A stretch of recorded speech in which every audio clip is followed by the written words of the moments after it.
बिल्कुल, Iran Israel कशीदगी की बात कर रहे हैं और जिस तरह से तमाम तर टेक्नोलॉजीज़ और जिस तरह से वेपन्स की बात की जा रही है, डिफेंस सिस्टम की बात की जा रही है, वो तमाम तर चीज़ें हमने ब्रीफली तौर पर दिखाई कि कौन ज़्यादा इस वक्त टेक्नोलॉजीज़ के मयार पर आगे है और इस वक्त जो कशीदगी है उसमें देखना होगा किस तरीके से रिटेलिएट किया जाता है। इस वक्त हमारे साथ मौजूद है बात करने के लिए नासिर बेग साहब, आपके वक्त का बहुत शुक्रिया, सीनियर तज्ज़ियाकार है। नासिर बेग साहब, सूरत हाल आपके सामने है, जिस तरह से इसराइल ने अटैक किया है वो तमाम तर चीज़ें भी आपके सामने है। ऐसे में रोल किसका होना चाहिए इसको रोकने के लिए, क्योंकि एक जो बैक कहते हैं ना सपोर्ट, जो स्ट्रॉन्ग सपोर्ट है वो इसराइल के साथ है। इसराइल को हम देख रहे हैं कि वो ना गज़ा की तरफ रुक रहा है और ना आप ईरान की तरफ रुक रहा है। ऐसे में ईरान जो है वो अपनी जवाबी कार्रवाई तो कर रहा है, लेकिन उस मयार का रिटेलिएशन जो कि एक इसराइल को मिल जाना चाहिए रियलिटी चेक के तौर पर, वो हम उसका वेट करें।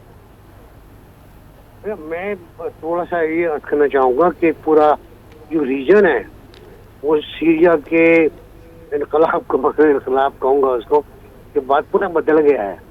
अब इसराइल को और डेथ मिल गई है, इराक भी थोड़ा पैसिव हो गया है, इराक की सूरत हाल बड़ी मुख्तलिफ है।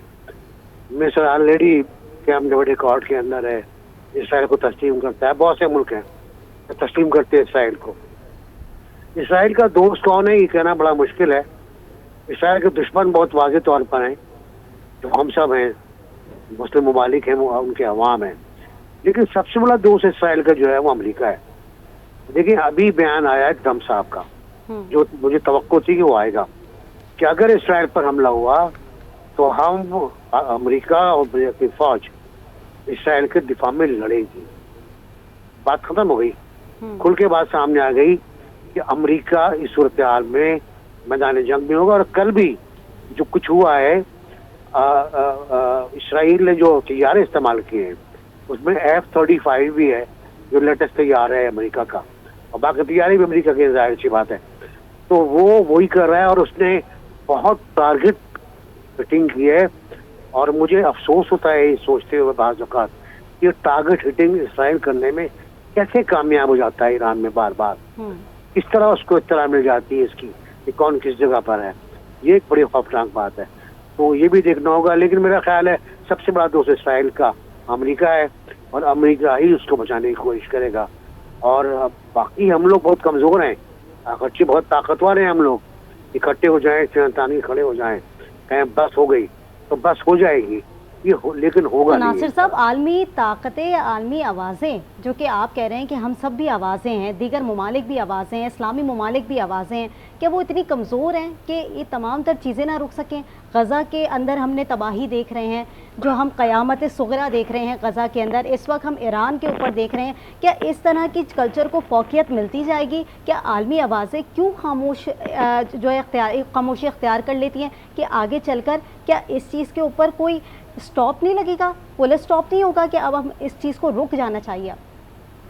देखिए एक बड़ा पुराना मुहावरा है कि आज मैं कल तेरी बारी है, तो ये कोई ये सुनने को तैयार नहीं है कि आज अगर मेरी बारी है, आज गज़ा है तो कल कोई और भी हो सकता है।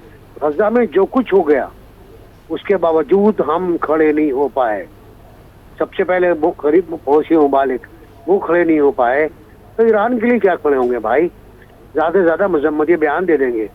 एक डिफरेंट जो आया है वो ये आया है कि पाकिस्तान ने ये कहा है कि ईरान को आर्टिकल 15 के तहत जवाबी हमला करने का इख्तियार है। बाकी सब ने मजम्मत की है, सिर्फ पाकिस्तान भाई तहम्मुल से काम लें, जो हमारे साथ भी हुआ ना, तहम्मुल से काम लें, सब्र से काम लें। लेकिन अल्हम्दुलिल्लाह हमारे पास कुछ चीज़ें थी, कुछ ताकत थी, कुछ जज्बा था मुकाबला करने का, मुकाबला कर लिया हमने, टिका भी दिया उनको। लेकिन ईरान की सूरत हाल में बार बार मुझे अफसोस होता है कहते हुए कि बार बार ईरान पर अटैक होता है या बार बार ईरानी मुफादात पर अटैक होता है और वो कामयाब होकर वापस चला जाता है। अभी सुना ये है कि ईरानी ड्रोन रवाना हुए, घंटों लग जाएंगे पहुंचने में, बीच में उनको मार गिरा लेगा वो, तो ये कोई जवाब नहीं हुआ, सजा नहीं हुई। जैसे कि आयतुल्लाह ख़ामनेई ने फरमाया है कि तुम बर्दाश्त नहीं कर पाओगे हमारी सजा, तो सजा ऐसी होनी चाहिए जो इसराइल बर्दाश्त न कर पाए। वो कौन देगा? वो ईरान दे सकता है। क्या दे पाएगा मैं इसका जवाब नहीं दे सकता आपको। ठीक है, डिसाइड तो ईरान ने करना है, ये बात आपने भी कही है कि रिटेलिएट का جو تمام تر ہاتھ میں ہے وہ ایران کے ہاتھ میں ہے کہ اس نے کس طریقے سے اپنے آپ کو پروف کرنا ہے. لیکن یہاں پر اگر ڈیفنس سسٹم کی بات آئے تو پیچھے سپورٹ بھی تو دیکھیں, امریکہ کی سپورٹ ہے, اس کے بعد جو طیارے ہیں, جو ٹیکنالوجیز ہیں, جو ویپنس ہیں, ایران کے پاس جو ویپنس ہیں اس کی بنسبت تو ایران جو ہے وہ کہیں نہ کہیں ہمیں پریشر میں دکھے گا, یا کہیں نہ کہیں ہمیں ہرڈلس میں دکھے گا, یا کہیں نہ کہیں ہمیں ہو سکتا ہے وہ سرپرائز بھی کرتا ہوا چلے.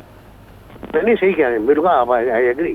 ایران پہ پابندیاں بہت ہیں, سینکشنز بہت ہیں, اس کا تیل ایکسپورٹ نہیں ہو سکتا, وہ ٹریڈ نہیں کر سکتا, یہ بھی تو پابندی ہے نا. ایران اسلحہ نہیں خرید سکتا. تو ایران نے جو کچھ بنایا ہے اپنے گھر سے بنایا ہے, ڈومیسٹکلی ہے, اس میں تھوڑی بہت امداد کسی نے کر دی ہے, رشیا نے امداد کی ہے, اس میں اس پر کچھ پرووائڈ کیا ہے. لیکن وہ ظاہر ہے اسرائیلی متھ جو ہے وہ تو کھل کے سامنے آ گئی نا.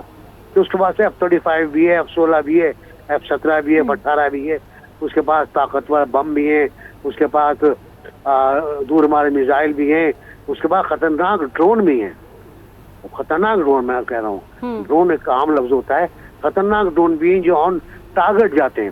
اب اس نے جو غزہ میں بربادی پھیلائی ہے, میرا خیال ہے کہ دوسری جنگ عظیم میں اتنا گولہ بارود نہیں برسا ہوگا جتنا غزہ میں برسا ہے. غزہ تو اب تاراج ہو گیا ہے, غزہ ناقابل کاشت ہو گیا ہے, غزہ ناقابل رہائش ہو گیا ہے. اور یہ بھی ایک ایشو آ رہا ہے کہ غزہ میں فلسطینی آباد نہیں رہیں گے, فلسطینیوں کو کوئی اور آباد کر لے اپنے پاس. ٹرمپ صاحب فرما رہے ہیں بار بار. یہ بھی ایشو ہے. اسرائیل کہتا ہے غزہ میں ہم آباد کاروں کی بستیاں بسائیں گے, ان کے ڈیزائن تیار ہیں, اور ہم سب خاموش بیٹھے ہوئے. ناصر صاحب, جس طرح سے آپ کہہ رہے ہیں کہ ہم سب جو ہے وہ خاموش بیٹھے ہوئے ہیں, مسلم ممالک کی ہم بات کریں تو وہ خاموشی اختیار کرتے ہوئے دکھائی دے رہے ہیں.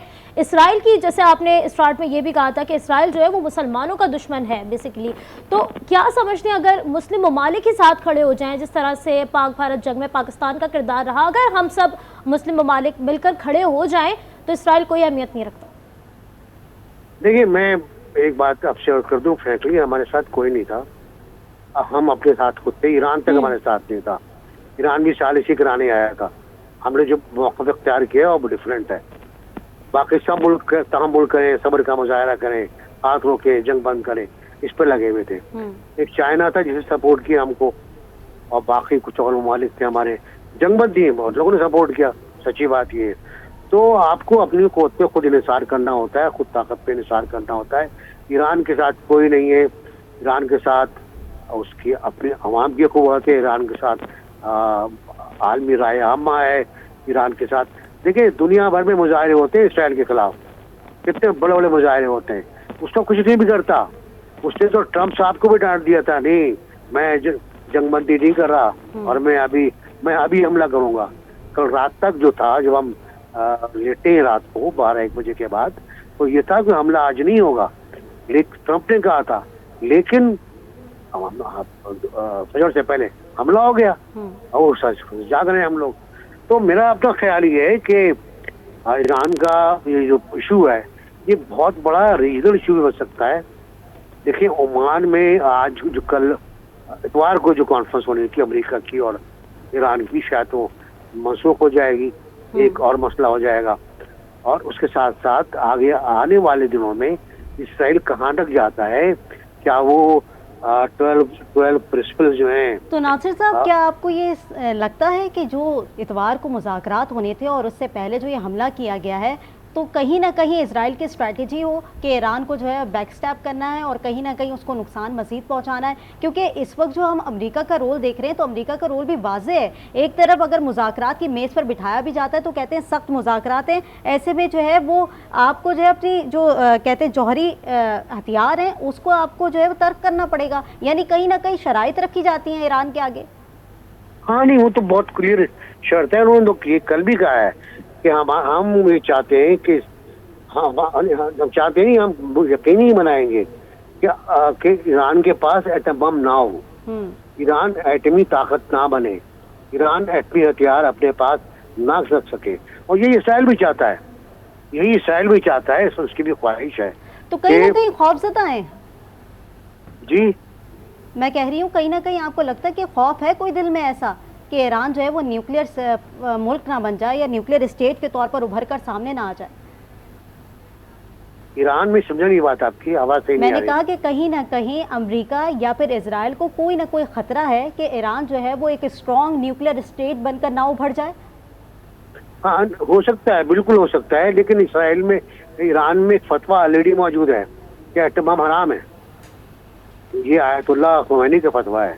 तो अगर ये सूरत हाल है और वो हराम समझते हैं, वो नहीं बना रहे वो, और वो सही कहते हैं कि हम नहीं बना रहे, अगर उस पर आप यकीन नहीं कर रहे तो अब यकीन मेरे पास और आपके पास, ईरान के पास क्या रास्ता बचता है इसके अलावा कि हम ये कहें कि हम एटम बम नहीं बनाएंगे, ये हमारा इस्लाम के खिलाफ है बकौल उनके, ये हमारे दीन के खिलाफ है, हमारी शरीयत के खिलाफ है, हमारे आयतुल्लाह ने हुक्म किया है हमको। तो इसके अलावा कोई रास्ता नहीं बनता। ईरान को वो मजबूर करना चाहते हैं। इसराइल के ख्याल में ईरान वाहिद ताकत है उस इलाके में, अब तो हम हैं, मतलब उस इलाके में वाहिद ताकत है जो उसको रोक सकता है आगे बढ़ने से। लेकिन अब उस टाइम ईरान को बहुत कमजोर भी कर दिया है, ये तस्लीम करना पड़ेगा हमें। नासिर साहब, तो कहीं ना कहीं ये बात वाज़ेह हो रही है कि टेबल टॉक पर अब ईरान को लाना इतना ईजी नहीं है जितना समझा जा रहा है।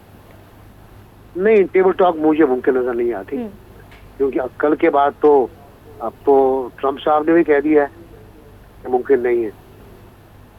बिल्कुल मुमकिन नासिर साहब, नहीं है। मुमकिन तो वाकई नहीं है, क्योंकि लेकिन हम देख सकते हैं कि इसमें अगर किरदार अदा किया जाए तमाम तर चीज़ों के ऊपर, या हम देखें कि अगर इसके अंदर मेजॉरिटी जो तमाम तर चीज़ें हैं अगर दोनों साइड से, क्योंकि मुज़ाकरात तो यही होते हैं कि वहाँ की सुनी जाए या दूसरे की सुनी जाए, दोनों की अपनाई जाए और उसके बाद आगे चला जाए। एक के ऊपर प्रेशर करके या एक के ऊपर तमाम तर शराइतें रख के उसको सरेंडर करवाया जाए, ये मुज़ाकरात नहीं होते। नहीं, ये तमाशा होता है, ये प्लान होता है पूरा, ये पूरा प्लान होता है। नासिर साहब, जिस तरह से हम देख रहे हैं डोनाल्ड ट्रंप का अगर हम किरदार की बात करें, एक तरफ वो कहते हैं कि इसराइल के हमले के बारे में उनको मालूम था और एक तरफ वो ये कहते हैं कि अमेरिका इसमें मुलव्वस नहीं है। क्या पॉलिसी इख्तियार कर रहे हैं डोनाल्ड ट्रंप? अमेरिका की जानिब से कहा जा रहा है कि उन्हें डोनाल्ड ट्रंप को इस हमले के बारे में आगाही थी कि इसराइल हमला करने वाला है। इसराइल ने सुबह ही कहा है कि हमने इत्तला कर दी थी। लेकिन डोनाल्ड ट्रंप जो पॉलिसी इख्तियार करने की कोशिश कर रहे हैं, दूसरी तरफ वो कह रहे हैं कि अमेरिका मुलव्वस नहीं है, तो वाज़ेह है चीज़ें। नहीं, मैं उस पर यकीन नहीं करता, मैं यकीन करता हूँ इसराइल के ऊपर। इसराइल ने कहा हमने इत्तला कर दी थी। बिल्कुल ऐसा ही है नासिर साहब, और इसराइल ने इतला की है और अमेरिका ने इस बात की तस्दीक भी की है कि इसराइल अपने दिफा का हक रखता है, इसीलिए उसने कार्रवाई की है तमाम तर। लेकिन नासिर साहब, यहाँ सवाल ये उठता है, व्हाट नेक्स्ट, फ्यूचर हम कहाँ देख रहे हैं, हम किस तरफ जाता हुआ देख रहे हैं? कशीदगी बढ़ती भी देख रहे हैं, जंग की तरफ तमाम तर चीज़ों को धकेलते हुए देख रहे हैं, या इसका कोई सॉल्यूशन देख रहे हैं? आप देखिए, गौर कर लें, टेंशन कहाँ कहाँ है। एशिया में बहुत टेंशन है, पाकिस्तान में और हिंदुस्तान में। मिडल ईस्ट में बहुत टेंशन है, यमन में बहुत टेंशन है, ईरान में और इसराइल में बहुत टेंशन है। तो जगह जगह पर हमारे खित्ते में तजादात हैं, कशीदगी है, फसादों में। अफगानिस्तान को देख लें आप कि अफगानिस्तान की सूरत हाल क्या है। तो बड़ा फ्रिजाइल इलाका है ये, और इस फ्रिजाइल हिस्से में रहने के लिए बहुत ज़रूरी है कि आप ताकतवर हो, आपके पास ताकत हो। जो लोग कहते हैं ना अमन बहुत ज़रूरी है, मैं सबसे बड़ा अमन का अलमबरदार हूँ। मैंने इंडिया पाकिस्तान के दरमियान जो अमन मुज़ाकरात हुए हैं चैनल 2 पर, उस पर हिस्सा लिया है। मैं श्रीनगर गया हूँ, मैं इंडिया गया हूँ, लेकिन मुझे यकीन है कि वो लोग मुज़ाकरात सिर्फ इसलिए करना चाहते हैं कि वक्त हासिल करें। वो बहुत बात मान लेते, फिर कहते हैं आज़ाद कश्मीर हमें हमारे हवाले कर दें, वो तो हमारा है। तो मुझे समझ में नहीं आता कि हम लोग क्या समझना चाहते हैं, क्या करना चाहते हैं, और हमें किसी न किसी तरह, मुझे यकीन नहीं आता ये हो पाएगा, बैठकर एक इज्तिमाई हुकूमत बनाना होगी। सॉरी आपको इंटरप्ट करूंगी, यहाँ पर जो बड़ी डेवलपमेंट सामने आई है वो ये है कि ईरानी शहर कुम की मस्जिद जमकरान में सुर्ख परचम लहरा दिया गया है। ईरानी मीडिया के मुताबिक सुर्ख परचम लहराने का मकसद इजरायली जारियत का बदला लेना है। इजरायली जारियत के बाद मस्जिद में हजारों अफराद जमा हो गए हैं, यानी ईरान के हौसले जो है वो मजबूत हैं, और इस वक्त जो है वो सुर्ख परचम लहराया गया है, जो कि इस बात की दलील है कि हम पीछे नहीं हटेंगे और हम अपना बदला, जो खून बहाया गया है मासूमों का, उसको जरूर लिया जाएगा बदला। सुर्ख परचम करबला की निशानी है, और ये जब आप अभी पाकिस्तान में देखते होंगे आप جب یہاں آتے ہیں عاشورہ آتا ہے تو اس سے پہلے سرخ پرچم لہرا دیا جاتا ہے. تو وہی ہے، بالکل ہے، بدلہ لیں. میں تو کہہ رہا ہوں نا کہ بدلہ لینا چاہیے، لیکن کیا بدلہ لے پائیں گے؟ میرا سوال یہ ہے. میں بار بار یہ سب سے پوچھ رہا ہوں. ابھی کچھ سفیر میرے ساتھ تھے، وہ بھی اس کا جواب دینے پر سے قاصر تھے کہ کیا اس صورتحال میں جب ایران کمزور ہے، ایران کے پاس وہ میزائل نہیں ہے جو اسرائیلی ڈوم کو تباہ کر سکے. پہلے بھی ہو چکا ہے نا، پہلے بھی ایران نے اٹیک کیا تھا، وہ بھی ناکام ہو گیا تھا. اب کیا ہے ایران کے پاس؟ وہ سامنے تو لایا نا کم سے کم. لیکن ناصر صاحب سہنے کی صلاحیت ہے ایران میں. جواب تو ہاں جواب دیں، جواب دینے کی بالکل صلاحیت ہے.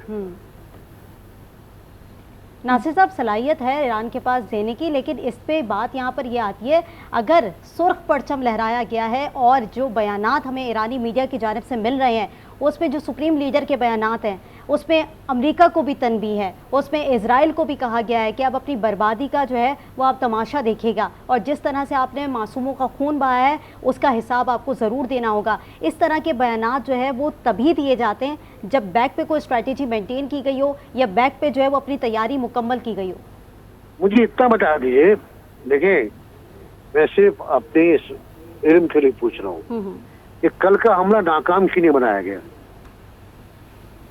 کیا ایسی بات تھی جس کی وجہ سے وہ حملہ کر کے 200 لڑاکا طیارے، سینکڑوں ڈرون حملہ کر کے ٹارگیٹ ہٹنگ کر کے واپس چلے گئے؟ تو کوئی کمزوری تھی نا. تو پہلے سرخ پرچم کے لیے ضروری ہے کہ آپ اپنی کمزوریاں دور کریں، اپنے آپ کو طاقتور بنائیں، انتقام لینے کے قابل بنائیں آپ. تو میری خواہش ہے، میری تمنا ہے کہ ایران اور بلکہ تمام ملک مل کر کارروائی کریں اسرائیل کے خلاف، پھر امریکہ کچھ نہیں کر پائے. ناصر صاحب اگر تمام ممالک ہم دیکھیں اگر مل کر ساتھ ایران کے کھڑے ہوں تو صورتحال مختلف ہو سکتی ہے. جی آواز نہیں آ رہی آپ کی. ناصر صاحب میں یہ کہنا چاہ رہی ہوں کہ اگر جس طرح سے آپ کہہ رہے ہیں کہ جو ممالک ہیں مسلم ممالک اگر وہ بھی مل کر ایران کو سپورٹ کریں تو اس طرح سے سچویشن جو ہے وہ مختلف ہو سکتی ہے. جی بالکل بالکل بہت مختلف ہو سکتی ہے. دیکھیے مسئلہ فوج کا نہیں ہے، مسئلہ ول کا ہے، ول ٹو اسٹینڈ. اگر کچھ ممالک جن کے بہت بڑے بڑے معاہدے ہیں امریکہ سے، وہ ان معاہدوں کا حوالہ دے کہہ دیں کہ ہم یہ معاہدے ختم کر دیں گے تو امریکہ تو مسئلہ ہو جائے گا بہت بڑا. امریکہ میں کساد بازاری شروع ہو جائے گی، امریکی معیشت بیٹھ جائے گی، امریکی فیکٹریاں بند ہو جائیں گی. اور یہ ہمیں کرنا چاہیے، میرا خیال ہے. میں بالکل اس کے حامی ہوں. جہاں شاہ فیصل نے بھٹو صاحب نے کیا تھا، بالکل اس کا حامی ہوں میں. لیکن کیا ہم کریں گے؟ یہ میرا خیال ہے ہمیں کرنا چاہیے.